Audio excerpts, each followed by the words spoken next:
When I say it's hot, I told a pastor the other day that it was hot enough to just cuss a nigga out here. That's what I told her. I told her it was hot enough outside for a nigga to cuss a nigga out. And you know what she said? Yeah. And then she started telling me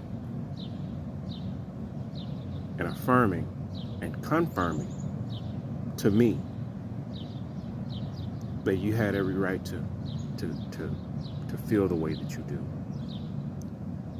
And you know, I admire that. That's what's wrong with a lot of pastors now, people in church in general. They're not understanding that once you close the Bible, real life has to be lived. Not to say you can't live a real life within the pages of the Bible, because there's a lot of principles, traditions, there's a lot of learning and wisdom in that book. It should be used. There's things in there that can help tie some of the loose ends up from a knowledge perspective, where people can get an understanding if they're in that particular frequency. So it is a just book. A lot of time it's just been used wrong.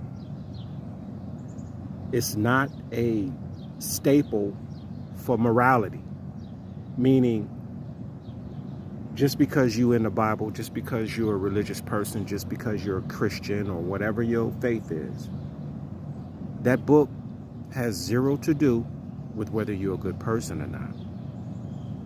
There's somebody right now getting raped in church.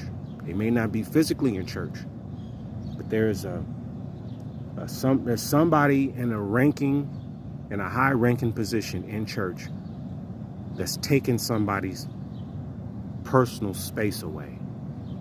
There's people out here in church that are stealing money. There's people who are making up certain rules as they go. So I'm not here to say anything about that outside of the fact that there's people who've never read one page of the Bible, and they live really great lives.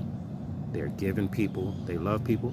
They might cuss, they might smoke weed and drink, but they are good people, and it ain't got nothing to do with how they live according to the Bible.